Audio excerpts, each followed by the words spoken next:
recevoir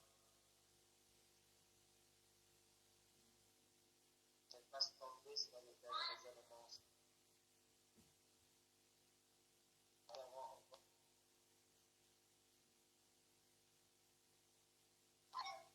Il y a ce matin des grâces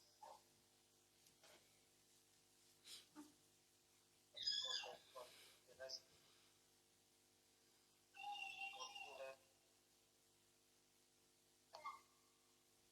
Merci de les rendre car l'obéissance de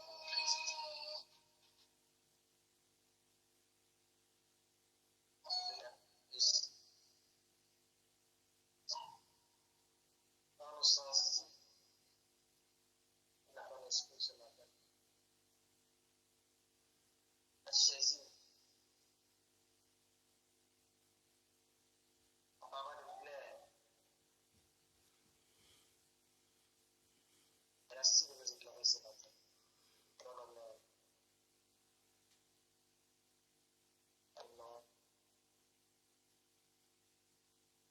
Amen. Amen. Amen. Nous allons maintenant fermer nos micros Amen. pour passer au message.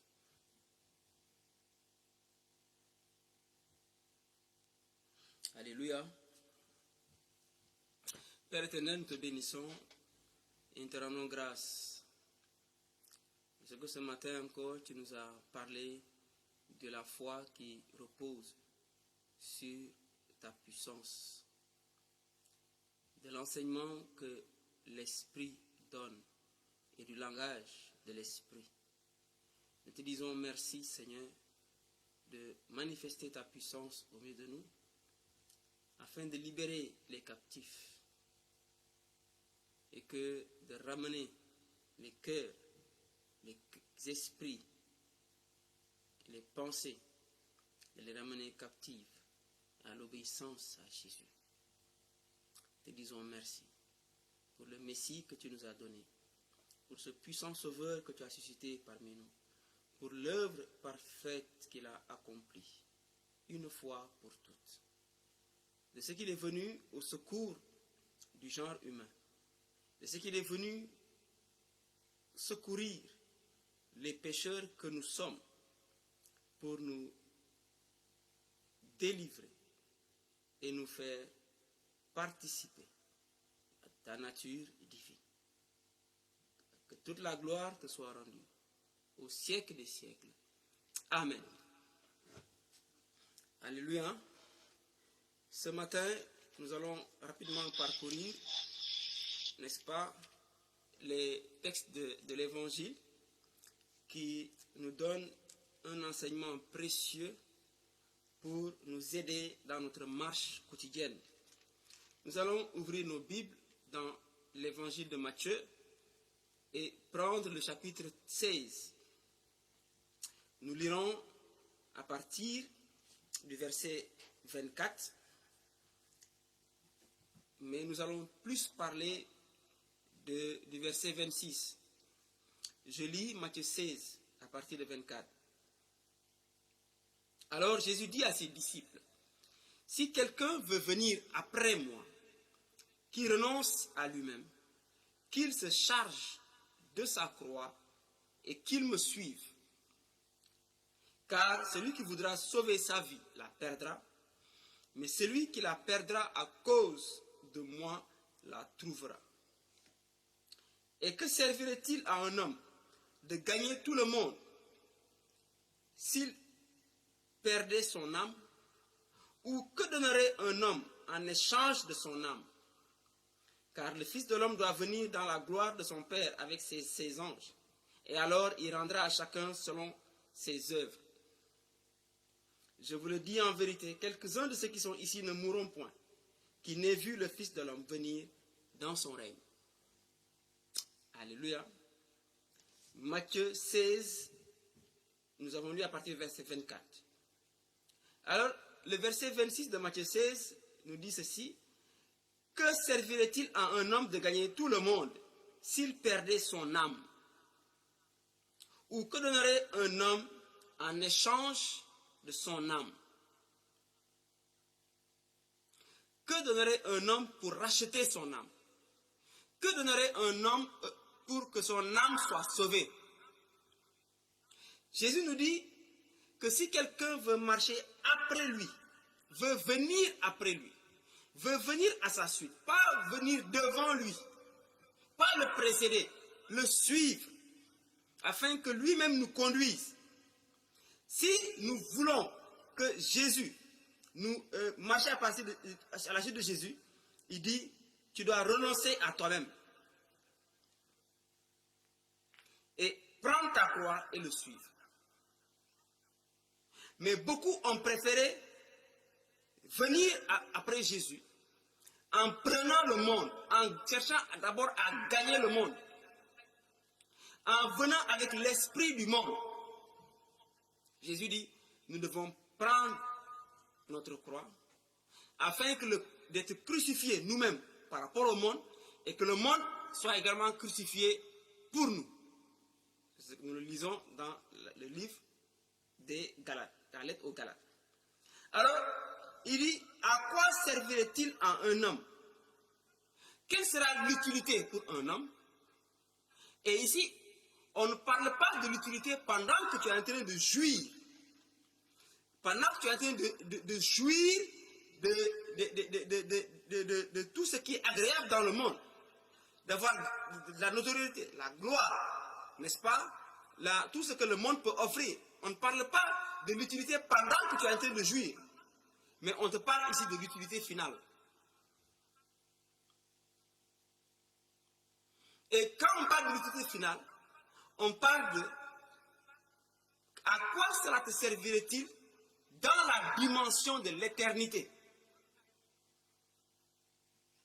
Parce que ton âme est appelée à vivre éternellement.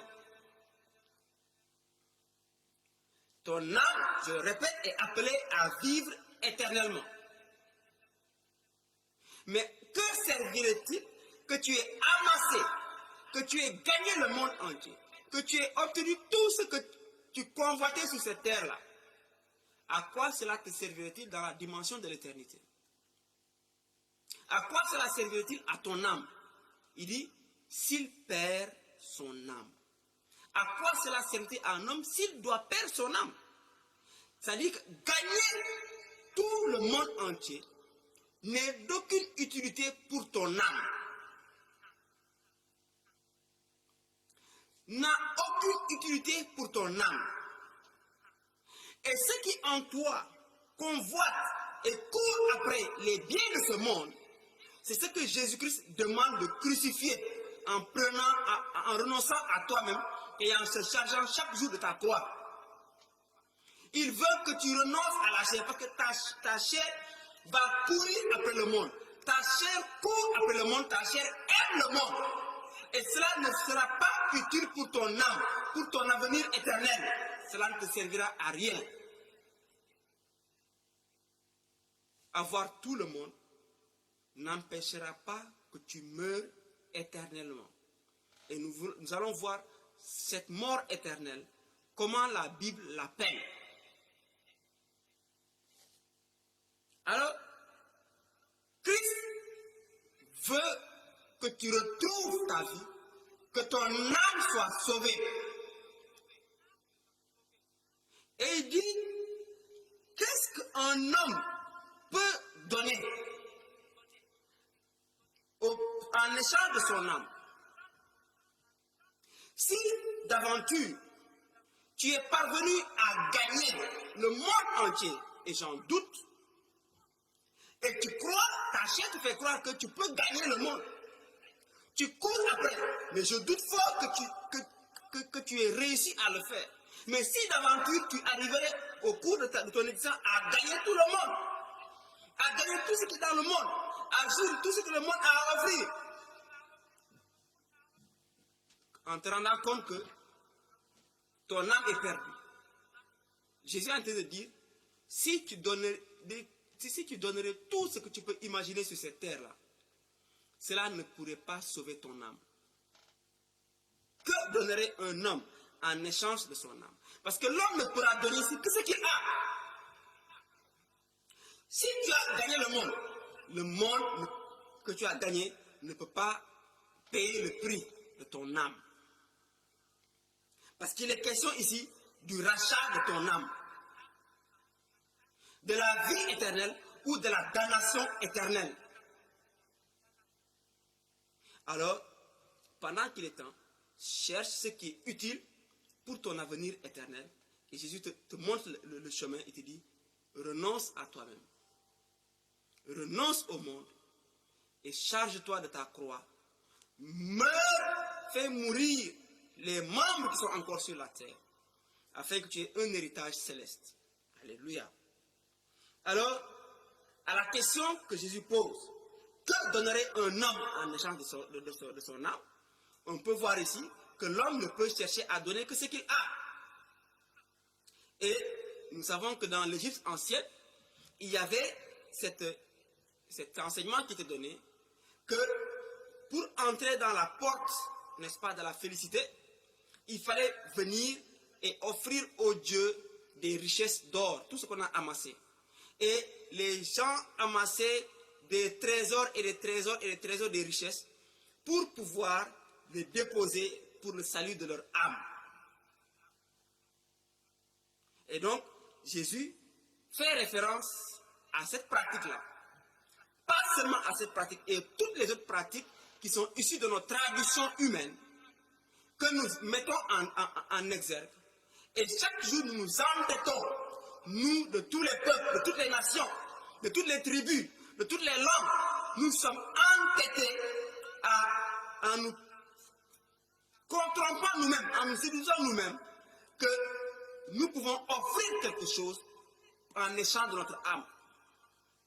Et toutes les traditions et les coutumes, les peuples ont quelque chose à offrir pour le salut de leur âme.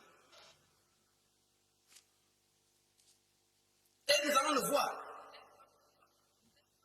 Jésus va dire dans Matthieu 15, que nous allons lire rapidement.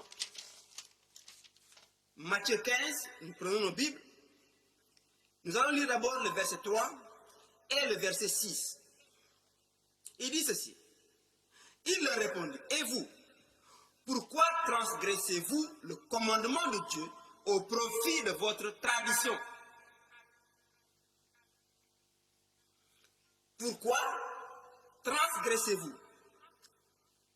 Lu tax ngeen di jàddati diglewu Yàlla ngir farataal seeni aada ak seeni cosaan? Pourquoi est-ce que vous transgressez le commandement de Dieu pour mettre en valeur, pour honorer, pour élever votre tradition et vos coutumes? D'accord? Et au verset 6, il dit ici, vous annulez ainsi la parole de Dieu au profit de votre tradition. Maanaam da ngeen di neenal kàddu borom ngir màggal seeni aada ak seeni cosaan ak seeni jëfin. Jésus nee na lan la nit mën a jagleel, lan la nit mën a joxe lu mu am, lan la nit mën a teg ngir musal ruuxam. te ñun ñëpp ku ci nekk ci suñuy aada ak suñuy cosaan ñu ngi mbabat di ut ay pexe jox nañu ay pexe yoo xam ne ay sarax yoo xam ne buñ ko defee ngir ñu dee wala ñuy dund ñu dinañu mën a mucc. Que donnerait un homme en échange de son âme?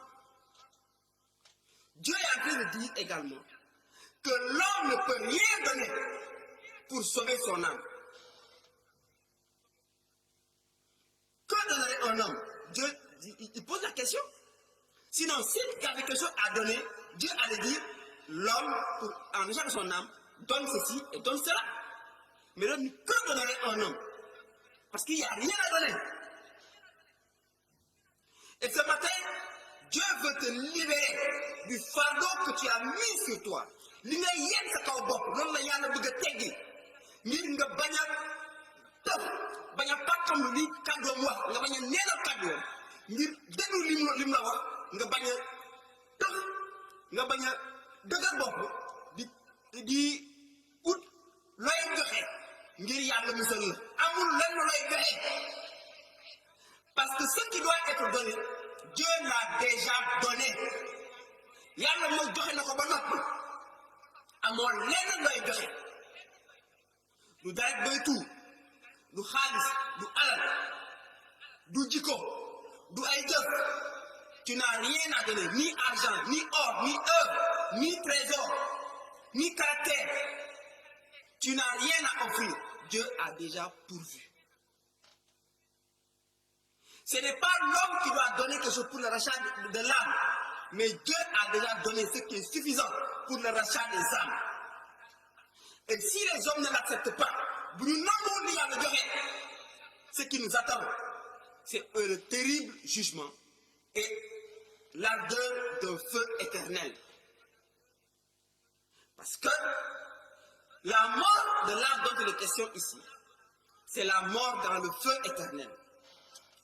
Lisons rapidement Hébreux 10. Hébreux 10. Je lis à partir le verset 26 et le verset 27. Hébreux 10, Tere Yaoudje, n'est-ce pas? Saar fukk aaye ñaar fukk ak juróom benn ak ñaar fukk ak juróom ñaar.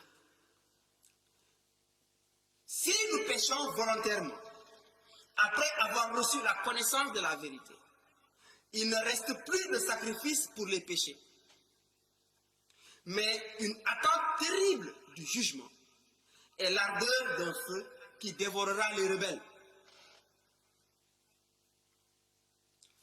nee na bu fekkee dañu wéy di bàkkaar ci suñu coobare bu fekk laata ñu déglu ba pare am xam-xamu dëgg gi desatul benn sarax ngir bàkkaar waaye dañuy xaar àtte ak safara boo xam ne du fay mukk te safara boobu dina lakk ñépp ñi nga xam ne dañu dummóoyu kàddu borom bi.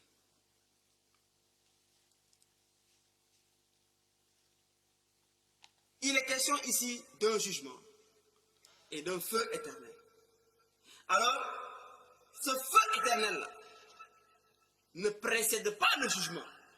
C'est après le jugement qu'intervient la sanction et la condamnation dans le feu éternel. Alléluia. Qu'est-ce que nous voulons dire par là? Nous savons que beaucoup de religions, beaucoup de coutumes et de traditions, n'est-ce pas, ont une pensée et c'est-à-dire que une idée, je dis une idée, je ne parle pas d'une vérité, mais une idée de l'au-delà. L'homme pense à l'au-delà, à son devenir, n'est-ce pas, futur, après la mort. L'homme a conscience que son existence terrestre est limitée et que, inexorablement, il passera par la mort si d'aventure Christ ne revient pas.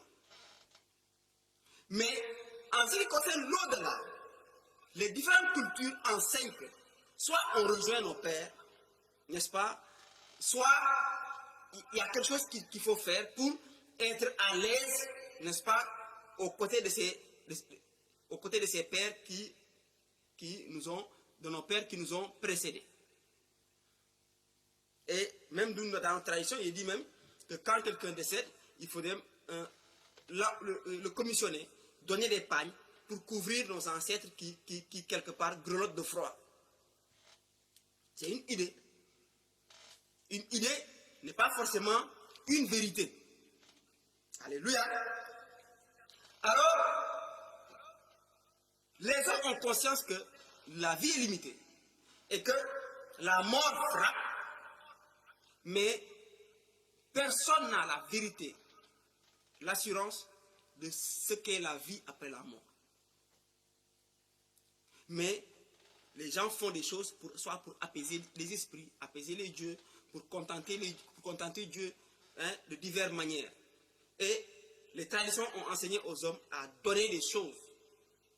Et nous avons remarqué dans nos traditions que quand quelqu'un décède on a l'habitude de faire ce qu'on appelle des sacrifices pour le mort.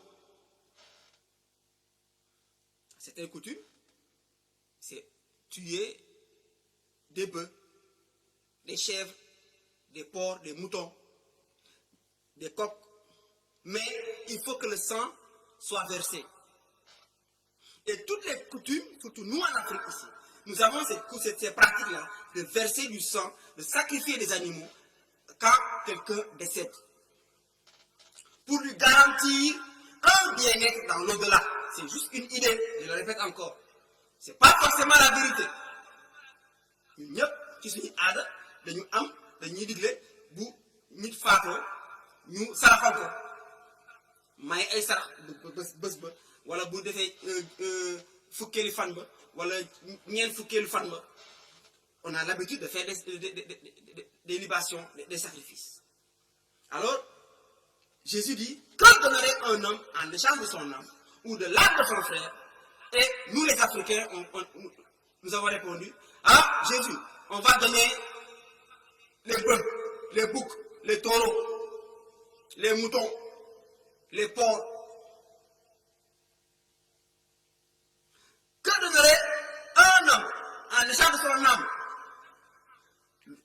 Nous, on dit que pendant le temps de notre vie sur la terre, on a fait du bien, on donne le bien.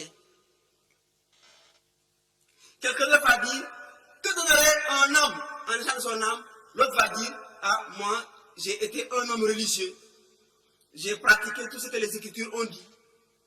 Qu'est-ce que tu vas donner? Et on s'entête pour dire à Jésus, on a tout ça à donner. On dit à Dieu, on a à donner. Mais Jésus-Christ veut voir des hommes qui vont dire, moi je n'ai rien à offrir pour mon âme. Je ne veux qu'accepter que ce que Dieu a donné pour moi.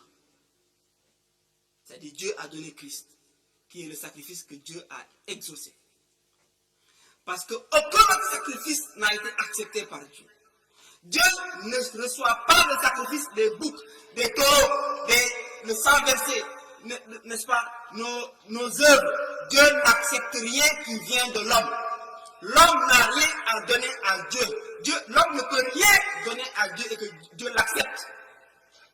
Ce n'est ni la religion, ni les œuvres, ni nos efforts, ni nos sacrifices, n'est-ce pas, ni notre bonne volonté, ni nos bons sentiments, ni nos prières. Dieu ne peut rien recevoir qui vient d'un homme. Mais laissez-moi vous dire, ce que Dieu ne reçoit pas, ce que Dieu n'accepte pas, quelqu'un d'autre se présente pour l'accepter. Alléluia. Nous allons lire rapidement 1 Corinthiens 8, qui nous dit ceci.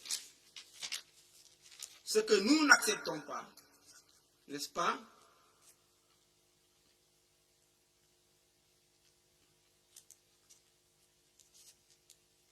Voici, nous allons lire dans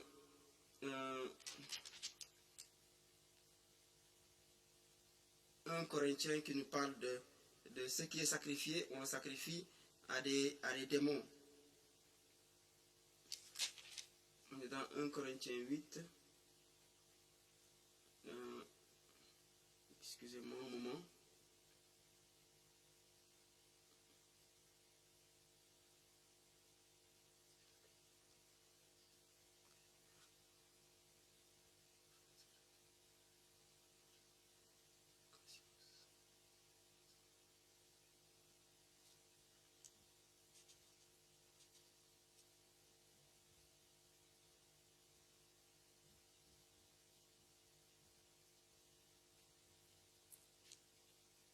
Pour ce qui est donc de manger des viandes sacrifiées aux idoles, nous savons qu'il n'y a point d'idole dans le monde et qu'il n'y a qu'un seul Dieu, car il est des êtres qui sont appelés Dieu.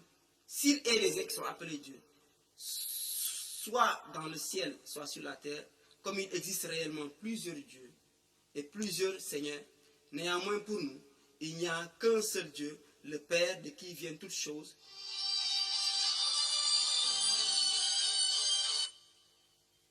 le Père de qui viennent toutes choses,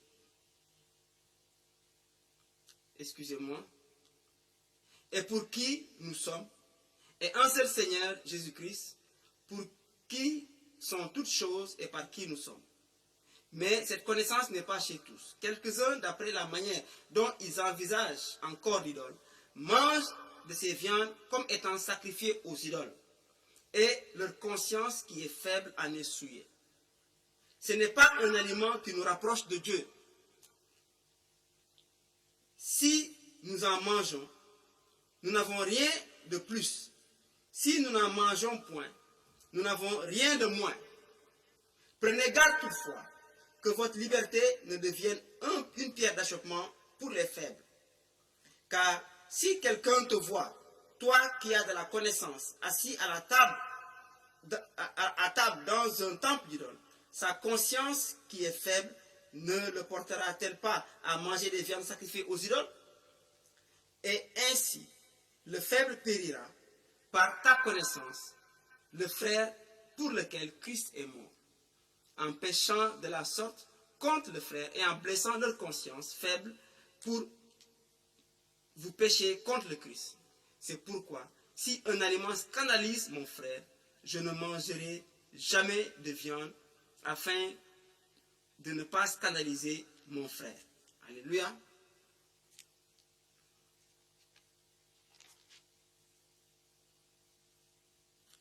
Alléluia.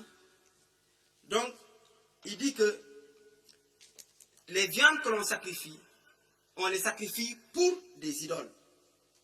Donc, si Dieu n'accepte pas l'offrande et les sacrifices que nous faisons, n'est-ce pas, c'est les idoles, n'est-ce pas, et Dieu ne veut pas que nous soyons en communion avec n'est-ce pas, les démons, comme nous le dit également 2 Corinthiens 6, qui dit que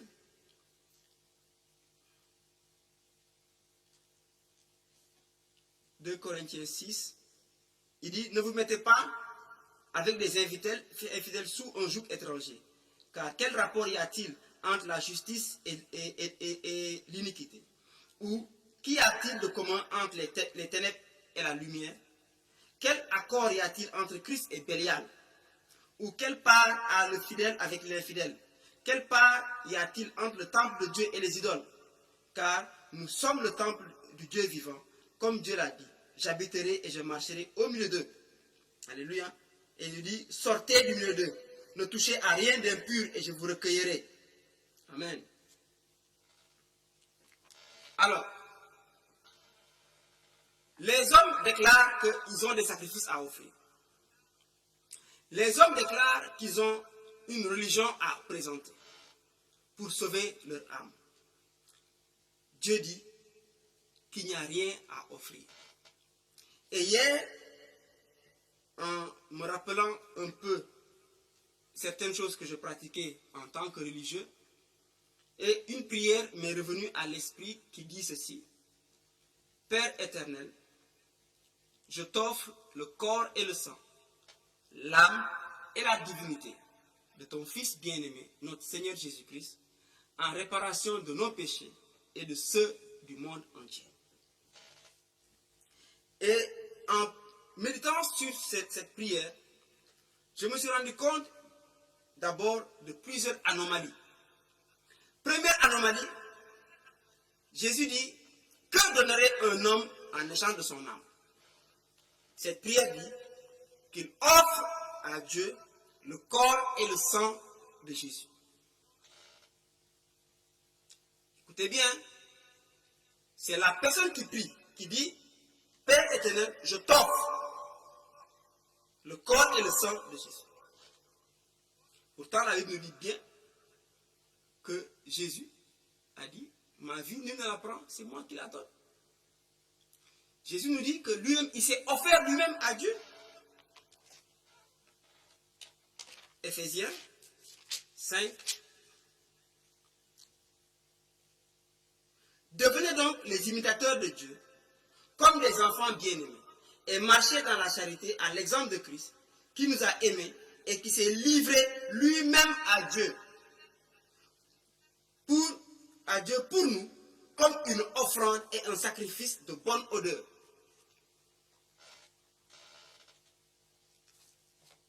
Laissez-moi vous dire que le sacrifice de Jésus, Dieu ne la recevra pas ou ne l'a pas reçu d'un homme. C'est Jésus lui-même qui s'est donné lui-même à Dieu comme une offrande et un sacrifice de bonne odeur. Et il l'a fait pour nous. D'accord? Plusieurs textes montrent que Christ, il s'est offert lui-même. Alléluia. Hébreux 10. Car il est impossible que le sang des taureaux et des boucs ôte le péché. C'est pourquoi Christ entrant dans le monde dit, tu n'as voulu ni sacrifice, ni offrande, mais tu m'as formé un corps. Tu n'as agréé ni holocauste, ni sacrifice pour le péché. Alors j'ai dit, voici, je viens. Dans le rouleau du livre, il est question de moi, pour faire, ô Dieu, ta volonté.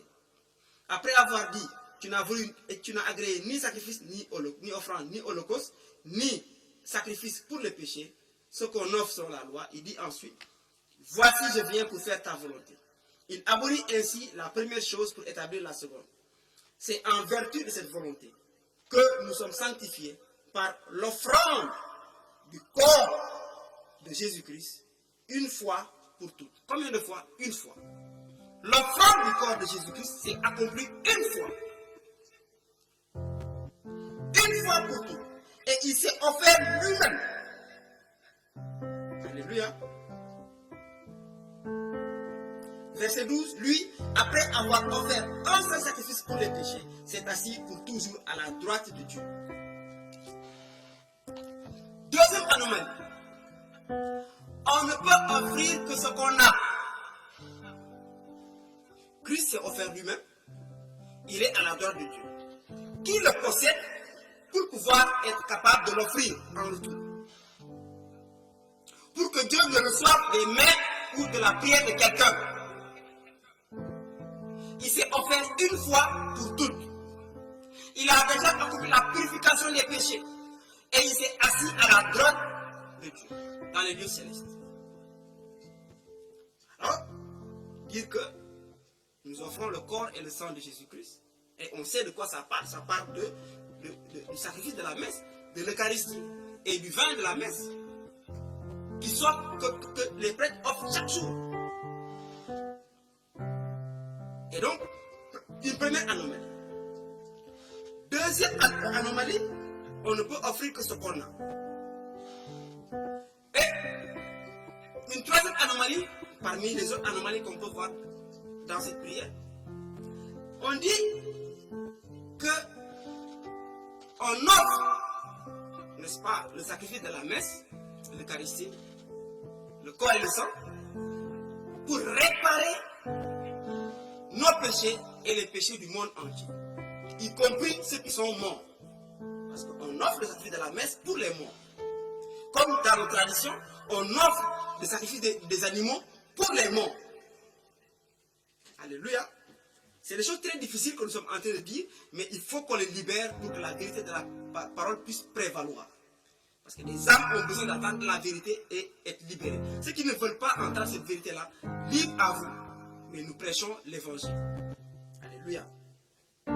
Il est dit, en réparation des péchés. Christ n'est pas venu mourir pour réparer les péchés. La Bible dit de lui, voici l'agneau de Dieu qui ôte, qui enlève le péché du monde. Il n'est pas venu pour une réparation. Le péché ne se répare pas. Le péché a besoin d'être enlevé, d'être effacé. Ça veut dire d'être pardonné. Mais dire que Christ est mort pour réparer les péchés, on offre pour réparer les péchés, c'est encourager également les religieux à poser des actes pour réparer, n'est-ce pas, la peine temporaire de leur péché. Et cette même prière est proposée pour libérer les âmes d'un d'un prétendu purgatoire qui n'existe pas.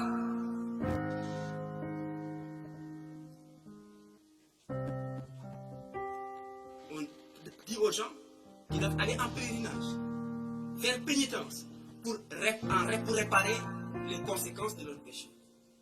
C'est une doctrine qui est totalement diabolique. Parce que si tu pars par ce chemin-là, tu n'arriveras jamais à libérer et à sauver ton âme. Alléluia. Que donnerait un homme? Ce qui nous est demandé dans la parole, c'est d'accepter le don que Dieu nous a fait de Jésus. C'est pas nous d'offrir Jésus. C'est Dieu qui a offert d'abord. On ne peut pas offrir à quelqu'un ce qu'il a déjà offert. Qu'on soit clair. Alléluia. Alors, n'annulons pas la parole de Dieu au profit de notre religion, au profit de notre tradition, au profit de nos coutumes. Même si ces traditions sont persistantes et sont transmises de génération en génération depuis de longues dates. Mais aucune tradition ne peut s'élever et s'ériger au-dessus de la parole de Dieu. Mais des hommes s'élèvent pour annuler la parole de Dieu au profit de leur tradition. Que Dieu nous en délivre, que Dieu nous en libère. Alléluia. Nous continuons.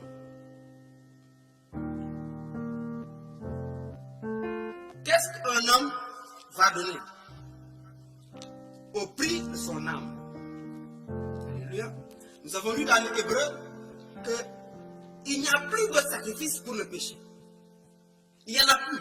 Dieu ne peut pas accepter un autre sacrifice. Mais si Dieu n'accepte pas, quelqu'un d'autre va accepter. Alléluia. Dieu n'accepte plus aucun autre sacrifice pour les péchés. Et donc, le seul sacrifice que Dieu accepte, n'est-ce pas? Le seul qui a été exaucé, c'est notre Seigneur Jésus-Christ. Amen. C'est lui seul qui a été exaucé. Maintenant, où vont nos âmes? L'âme qui est perdue.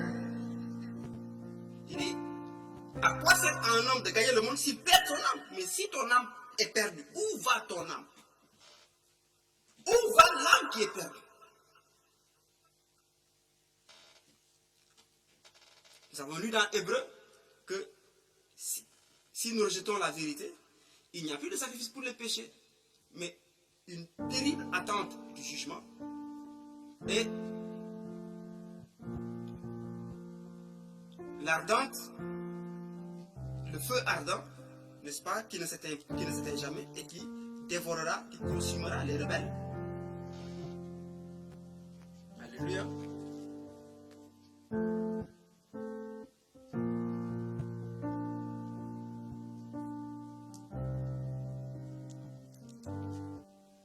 Je vais prendre un passage dans Éphésiens 4.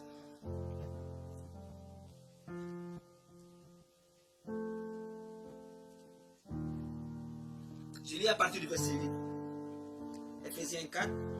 C'est pourquoi il est dit, étant monté en haut, il a amené les captifs. Il a fait des dons aux hommes. Or, que signifie il est monté, sinon qu'il est aussi descendu dans les régions inférieures de la terre? Celui qui est descendu, c'est le même qui est monté au-dessus de tous les cieux, afin de remplir toutes choses. Nous avons déjà parlé de ça. Il est au-dessus de l'ordre de la création. Quand nous avons parlé dimanche dernier, n'est-ce pas? Il y a 2 dimanches du souverain sacrificateur. Alléluia. Mais le verset 9 induit beaucoup en erreur, parce que c'est ce verset-là qui a été employé pour amener le concept de l'enfer. Infernos, c'est-à-dire que les régions inférieures de la terre.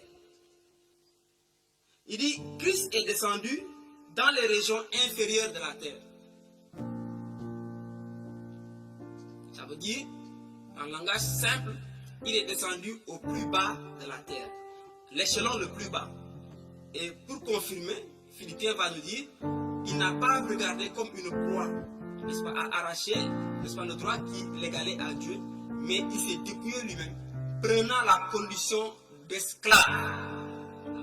Christ est descendu sur cette terre-là, sur cette terre, n'est-ce pas, et il a pris la condition la plus inférieure, la plus basse de l'esclave. D'accord? Et donc, Christ n'a pas séjourné en enfer. Il n'a pas séjourné en enfer. Il a marché sur cette terre des hommes. Donc la Bible, c'est une descente, il est descendu. Mais il est mort, il a été enseveli et il est ressuscité, il est monté. Alléluia. Mais là où Christ est allé, c'est là où on appelle le séjour des morts, le Sheol. Parce que je vais vous expliquer en prenant Apocalypse 19, 20 et 21. N'est-ce pas? On va le voir tout à l'heure. Apocalypse 19, chapitre 20, chapitre 21. Mais auparavant, nous allons lire Matthieu 26, Matthieu 25 plutôt, verset 41. On est en train de parcourir pour voir où va l'âme qui est perdue, qui est damnée. Où va cette âme-là? Matthieu 26, verset 41 nous dit, ensuite il dira à ceux qui seront à sa gauche, retirez-vous de moi, maudits, allez dans le feu éternel, qui a été préparé pour le diable et pour ses anges.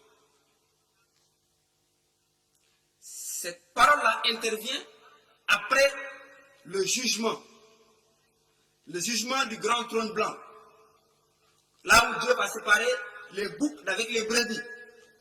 Il dira à ceux qui sont à sa gauche, c'est-à-dire aux boucs, aux damnés, retirez-vous de moi, maudits, et allez dans le feu éternel.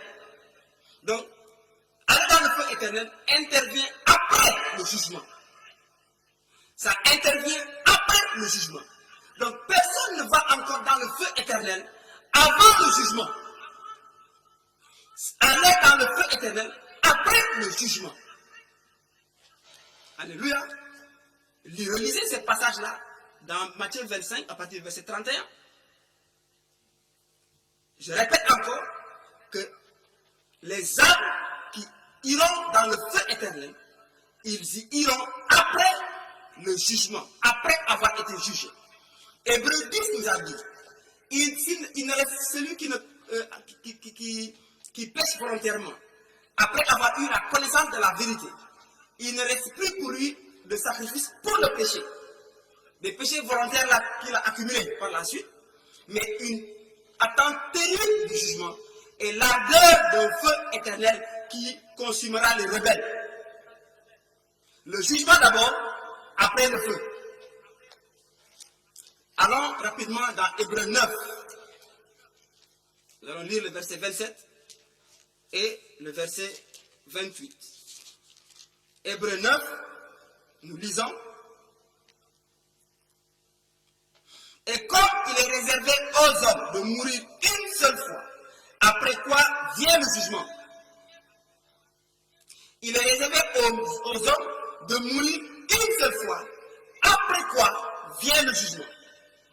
Donc, Hébreux nous dit, celui qui pêche volontairement, il n'y a plus de sacrifice pour le péché, mais l'attente, il y a une attente, l'attente d'un terrible jugement.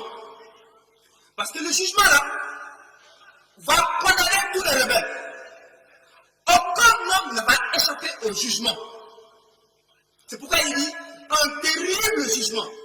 Et Dieu a établi l'homme qui doit juger la terre, c'est Jésus-Christ. Et il en a donné une preuve évidente, nous dit Acte 17, en le ressuscitant d'entre les morts. Dieu a fixé un jour où il jugera le monde, ce dont il a donné une preuve évidente, n'est-ce pas, par l'homme qu'il a établi, n'est-ce pas, ce dont il a donné une preuve évidente en le ressuscitant d'entre les morts. Donc, entre la mort qui intervient et le jugement. Après, il est donné aux hommes de mourir une seule fois, après quand vient le jugement, il y a une attente, un temps d'attente. Après maintenant, le jugement intervient. De même, verset 28, de même, Christ s'est offert une seule fois pour porter les péchés de plusieurs, apparaîtra sans péché une seconde fois à ceux qui l'attendent pour le salut. Donc, ceux qui sont morts sont en attente. L'âme de l'homme qui meurt est en attente. Il y a un lieu d'attente. Soit tu attends Christ pour ton salut, parce que tu as cru en lui, et son sacrifice t'a expié ton péché, t'a ôté ton péché, donc tu l'attends pour ton salut.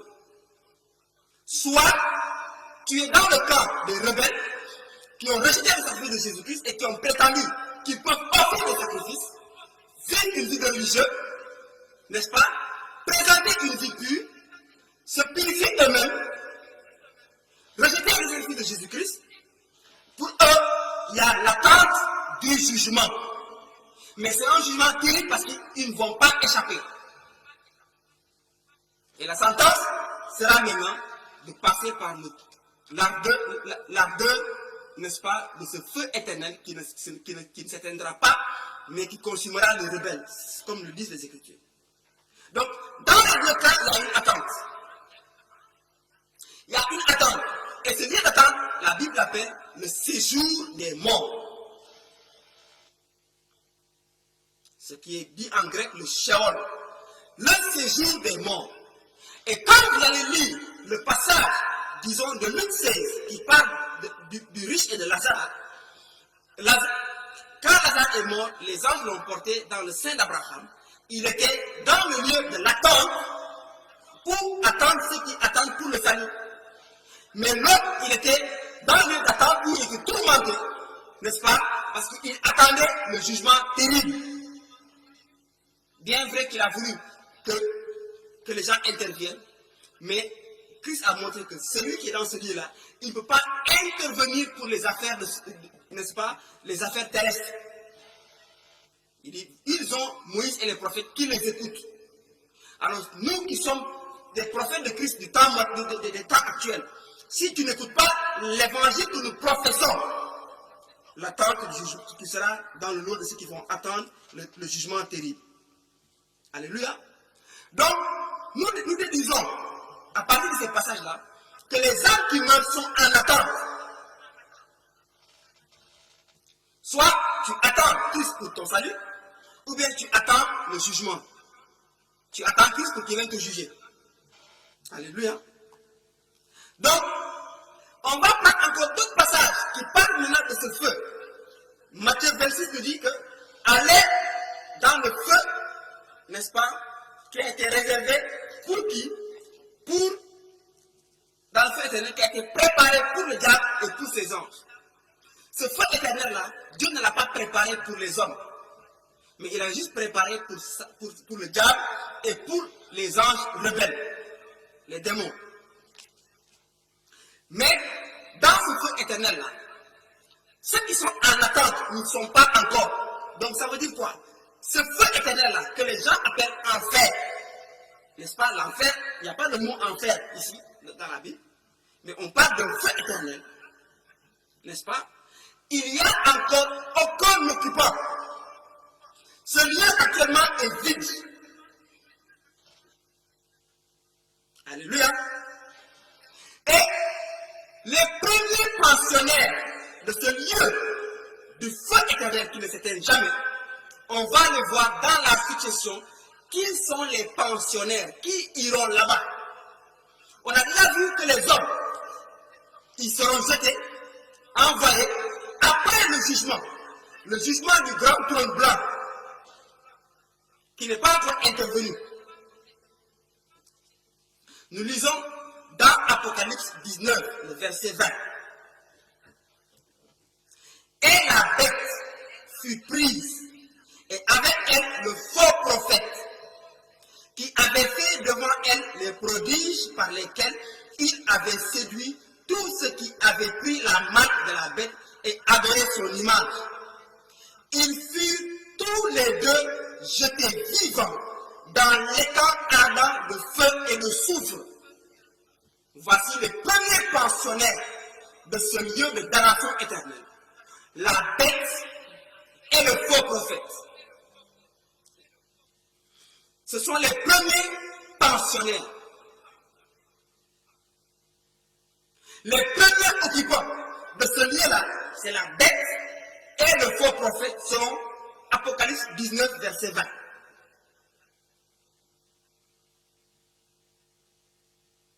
Et les autres furent tués par l'épée qui sortait de la bouche de celui qui était assis sur le cheval. Et tous les oiseaux se rassasièrent de leur chair. C'est-à-dire que les rois qu'ils ont tués, les rebelles, tous ceux qui sont levés pour combattre l'agneau. Donc, premier pensionnaire dans l'étang ardent de feu. C'est la bête qui a été prise et le faux prophète. On descend. Apocalypse 20. D'accord? Verset 10. À partir du verset 7, on lit: quand les 1000 ans seront accomplis, Satan sera relâché. Parce qu'il est question ici que le dragon va être lié pour 1000 ans. Et jeté dans l'abîme. Pas dans les camps de feu, dans l'abîme. Pendant 1000 ans. Mais au bout de ces 1000 ans, n'est-ce pas, Satan sera relâché de sa prison. C'est une prison. Il était en prison. Donc il était en attente. N'est-ce pas? Il sortira pour séduire les nations qui sont aux quatre coins de la terre, Gog et Magog, afin de rassembler pour la guerre, Leur nombre est comme le sable de la mer. Et ils montèrent sur la surface de la terre, et ils investirent le camp des saints et la ville bien-aimée, c'est-à-dire Jérusalem. Mais un feu descendit du ciel et les dévora. Et le diable qui les séduisit fut jeté dans les temps de feu et de soufre, où sont la bête et le faux prophète, et ils seront tourmentés jour et nuit au siècle des siècles. Troisième pensionnaire de ce lieu de gêne, de ce lieu de feu ardent, c'est le diable lui-même. Premier pensionnaire, la bête et le faux prophète. Troisième pensionnaire, c'est le diable qui sera saisi et jeté dans, n'est-ce pas, dans les temps de feu. D'accord? Après maintenant, on va parler du jugement du grand trône blanc. Au verset 14 de Apocalypse 20, nous lisons: et la mort et le séjour des morts furent jetés dans les temps de feu. Quatrième et cinquième pensionnaire, la mort et le séjour des morts, le lieu d'attente des morts. La mort et le séjour des morts jetés dans l'état ardent de feu. La Bible l'appelle ici, c'est la seconde mort. L'état de feu là, la Bible l'appelle la seconde mort. Nous avons lu dans Hébreux 9. Comme il est réservé aux hommes de mourir une fois, après quoi vient le jugement. Alléluia. Il y a l'attente du jugement. Ici, la seconde mort maintenant, c'est ce que, n'est-ce pas, là où on a jeté la mort et l'état, le séjour de la mort, là où on a jeté le diable, le faux prophète et la bête. Et la Bible appelle ce lieu-là la seconde mort, l'étang de feu. Ce que nous, à tort, nous appelons l'enfer. Mais la Bible l'appelle l'étang de feu, qui est la seconde mort. Ça veut dire quoi? La mort éternelle. Il n'y aura pas de rémission à ce niveau. On continue, Apocalypse 21. D'accord? Nous lisons verset 7 et verset 8.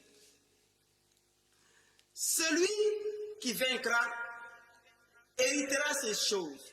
Je serai son Dieu et il sera mon fils. Verset 8. Mais pour les lâches, les incrédules, les abominables, les meurtriers, les impudiques, les enchanteurs, les idolâtres et tous les menteurs, leur part sera dans l'étang ardent de feu et de soufre, ce qui est la seconde mort. Donc, les derniers pensionnaires, c'est ceux qui sont cités dans Matthieu 26, verset 41, ceux qui sont à la gauche, à qui Jésus dit, allez vous en maudit, retirez-vous, maudit, allez dans le feu ardent, n'est-ce pas, le feu éternel qui a été préparé pour Satan et pour ses démons, pour ses anges.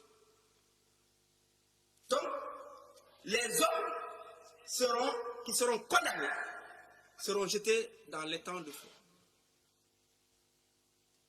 Alors, à ce stade-là, que peut donner un homme pour échapper à ce terrible jugement?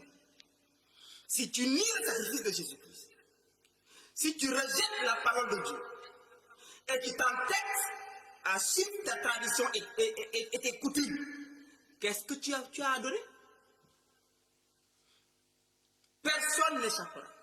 Aucune tradition, aucune coutume ne te permettra d'échapper à la mort éternelle. Et pourtant, tu participes, quand tes parents décèdent, c'est toi qui participes pour qu'on verse le sang.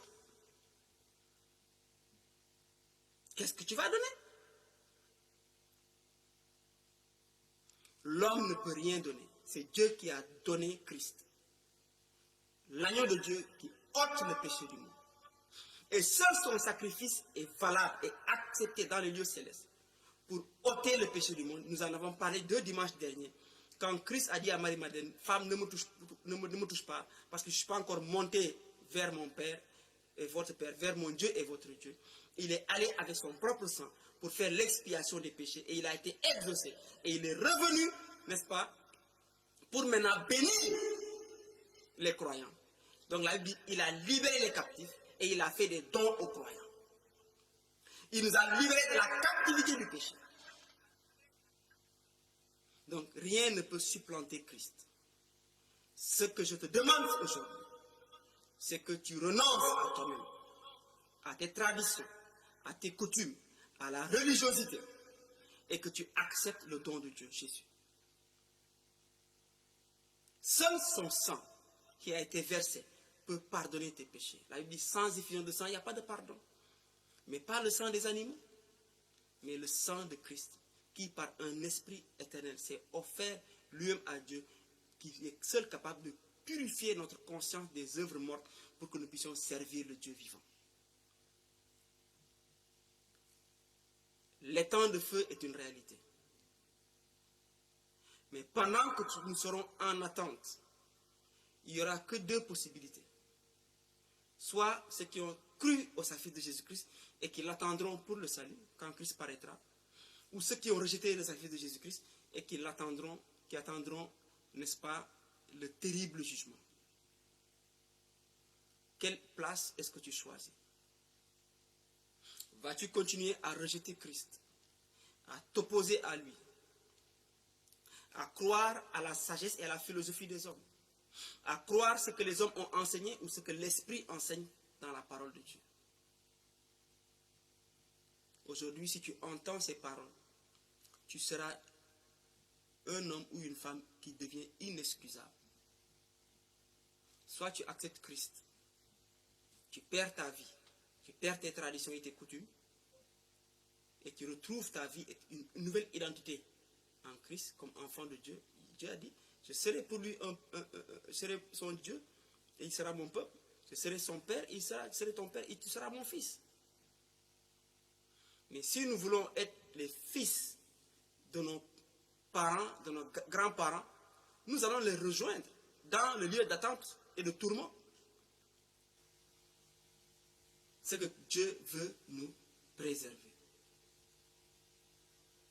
Yàlla suñu borom daf ñu bëgg a muusal ci bërëb bi nga xam ne foofu la safara bu dul fay di ko yee. Li ñu bëgg a muusal mooy li ñu bëgg a muusalee mooy moom moo ñu jagleel jox ñu li nga xam ne moo ñuy muusal maanaam deretu Yeesu Kirista bu mu tuur ci bant ba.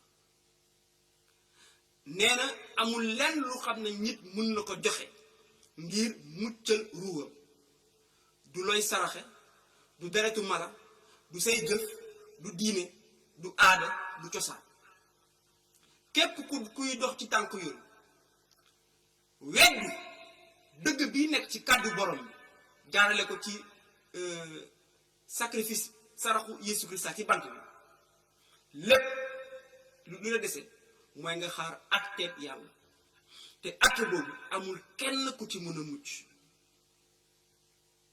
ndaxte benn bàkkaar dong mun na la sànq te benn jëfu nit wala sarax mënul dindi bàkkaar boobu bu yàlla fekkee ci yow benn bàkkaar dangay sànq la lenn dong moo mun a dindi bàkkaar muy nga gëm deretu Yeesu bi Yeesu tuur waxuma ko pour gëdd la waxuma ko pour saaga la mais dama ko wax dong ndaxte cofeelu yàlla moom laa la bëgg a feeñal ndaxte yàlla moo maye li nga xam ne moo la mën a musal boo ko weddee bés boo faatoo di nga nekk ci bërëb bi ñuy woowee bërëb ñii di xaar àtte di xaar àtteeb yàlla te foofu saa soo fa nekkee amul lenn lu nit mën a jëfee fii ci àdduna nga mun ci jot du ndox bu ñuy tuur nga mun ci naan du sangara bu ñuy tuur nga xam ne ngir nga jot ci du mbubb bu ñuy yóndee ngir nga jot ci du ay jëf ay ñaan ñuy def ngir nga jot ci leer mu ñu jóge fii ci kaw ci suuf si fekki ña dee ba pare noonu itam bés boo faatoo muy yow muy man amul lenn lu nit mën a def ci kaw suuf bu la mën a fekki foofu amul lenn loo xam ne jëf ko ci kaw suuf mun na la fekk ci bërëb boobu bés booy layoo ak sa borom ngir nga mucc lenn dong moo la mën a layool ci kanam borom bi mooy ku ñuy wooyee suñu layool kat muy suñu avocat mooy Yeesu Christa bi tuur deretam ngir ñun boo ko nangoo tey ji mucc nga borom bi dina jàpp ni say bàkkaar teggeeku nañu te bépp mbugal bu naroon dal sa kaw jël na ko mu teg ko ci kaw Yeesu Christa moom mi gàddu na mbugal boobu ci sa palaas waaye boo dummoyoo Yeesu Christa boo ko weddee mbugal boobu rek bi Christa gàddu woon ngir yow dina teguwaat sa kaw te amul lenn loo xam ne dina la ko mun teggi ndaxte jàng nañu tey jii que bërëb boobu ñuy woowee safara daanaka jamono ji ñu nekk nii amul kenn ku fa nekk bërëb bu wéet la waaye ki ñu fay njëkk a yóbbu mooy bu Yeesu Kirist dellu see te bésu xare ga ak ki ñuy woowee la bête ak yonente bu dëgguwul bi le faux prophète ñoom lañ fay njëkk sànni bu weesoo loolu seytaan yi dinañ ko yeew maanaam téeméeri at non lu ëpp téeméeri at waaw téeméeri at dinañ ko tëj foofu ci